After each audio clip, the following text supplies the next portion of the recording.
Good morning mga friend, may gagawin tayo dito ngayon, may ginagawa kami dito, MIUI 125 limited edition. Ang nangyari kasi nito, natambay ito ng dalawang linggo.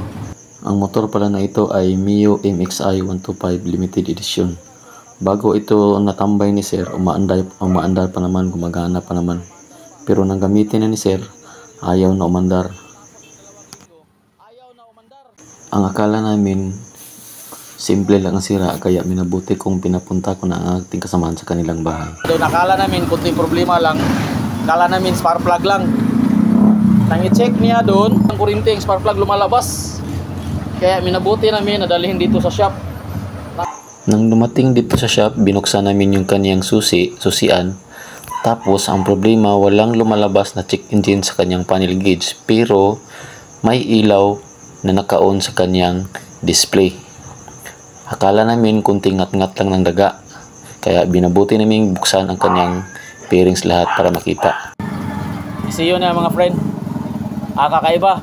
Sa MIUI 125, yung pin niya, makapal. Ito, medyo masyadong manipis. Pero kapag katulad din sila, 32 pins lang. Nung una, minabuti kong i-check ang continuity ng kanyang mga wirings mula sa kanyang ECU hanggang sa kanyang accessories wire ground. At saka ang sa ground kanyang pala ng ground. Yamaha. Chinek ko muna ang kanyang continuity gamit ang ating digital multitester. Inuna ko muna yung kanyang ground. Ang ground pala ng Yamaha ay purong black at ang accessories wire ay purong brown. Gamit ang ating multitester, set lang natin ating tester sa continuity. Siya. Continuity. Tapos malalaman mo naman kung may continuity kasi tumutunog. So set natin sa block. Nilagay ko dito sa kaniyang socket. Kahit saan mo ito dampo sa badaw niya, sa badaw kisan, tutunog kapag mayroon talaga. Ito tumutunog. Kahit dito tumutunog. Nang i-touch natin ang ating isang test probe sa body ng ating motor, tumutunog naman siya. So meaning, may continuity ang ating ground. Wala siyang putol. So goods ang ating ground. Nang i-check natin ang linya ng ating fuel pump, okay naman yung isang linya, yung positive. May kuryente namang lumalabas. Kaso, walang ground na lumalabas na galing ng ating ECU. Wala. Pag nag-on ka, umiilaw to, yung kanyang check engine sign. Yung ilaw na lumalabas dito. Kaya kapag ino natin ang susian, umiilaw naman ang kanyang dashboard. Kaso walang check engine sign. Kaya minabuti kong i-check muna ang kanyang ECC wire galing sa kanyang susian patungo sa ating ECU. Ang kulay pala ng ating ECC wire ay purong brown. Kanyang ECC wire. Kapag nag-check kayo dito, on nyo yung ignition switch, tapos hanap lang yung brown, nasa gitna, nasa ika-6 na linya.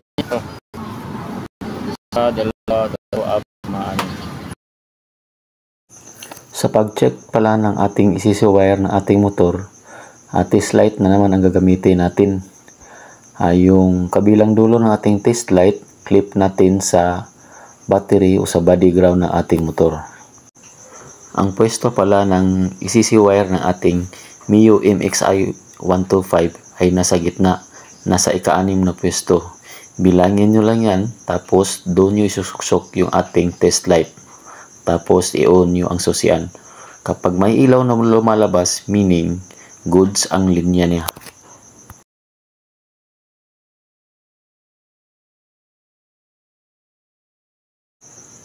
Ayan, umiilaw siya. So meaning goods ang ating accessories wire.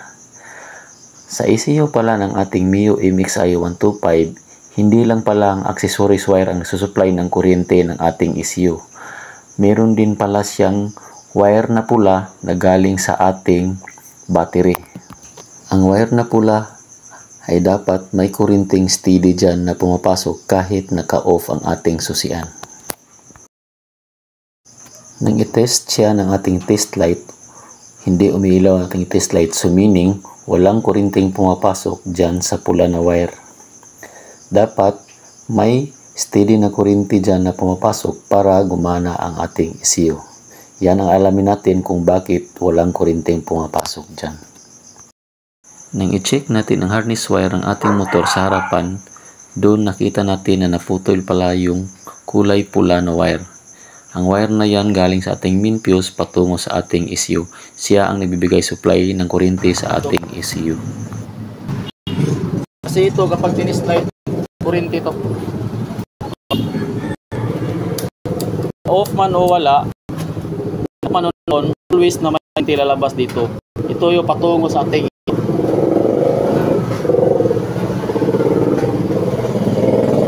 jumper muna natin, testing kung may lalabas na ba na kuryente doon. Kahit naka-off siya, may kuryente siya. Iba yung kuryente galing accessories wire, iba yung kuryente na galing sa fuse ng ating battery.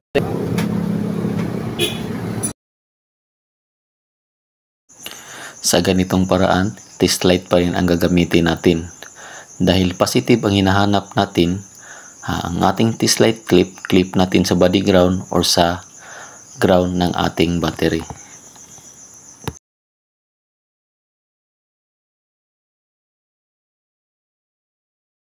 Nang i-test light natin, umiilaw na siya.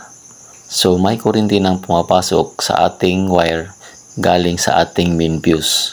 Siguro sa katagalan na ng panahon, dahil sabi ni Sir na 9 years na ang kanyang motor, nagkaroon ito ng friction sa kanyang body cover kaya naputol ang kanyang wire. Nag-jumper muna tayo ng wire para matesting natin kung may kuryente na bang lumalabas doon sa ating ignition coil. Saksak muna natin yung kanyang ECU. Ito na yung kanyang ECU. So, muna natin yung kanang kung may kuryente lumalabas. Kasi kanina kapag nung chinik namin walang kuryente lumalabas. Ito ko Minard. Ay. Sige. Oh, yan may kuryente na. Okay. I-charge ko muna yung battery ni Sir kasi medyo lobat na sa katitesting nila kanina at saka nagpalit na rin kami ng bagong spark plug. Nang i-on natin na susian ang motor ni Sir, ayan nakikita na natin ang check engine na lumalabas. Yung bilis. Yun. It's alive!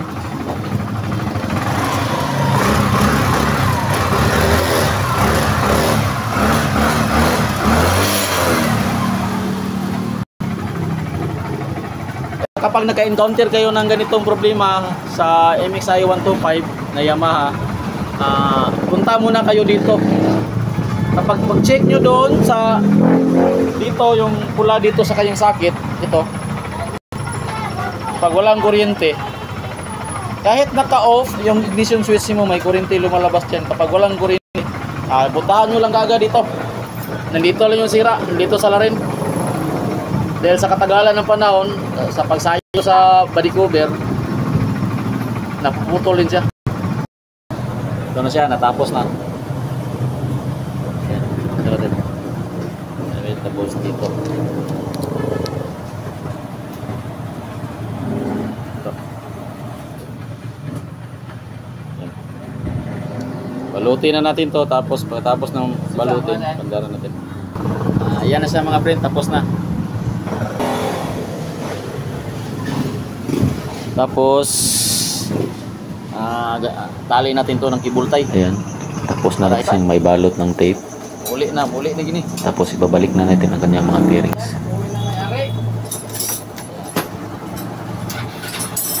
Okay. Uwi na siya.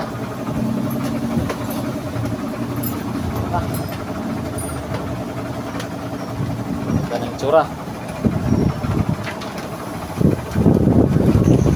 Ayan, tapos na siya mga friend. Ibalik na natin ang kanyang mga fairings.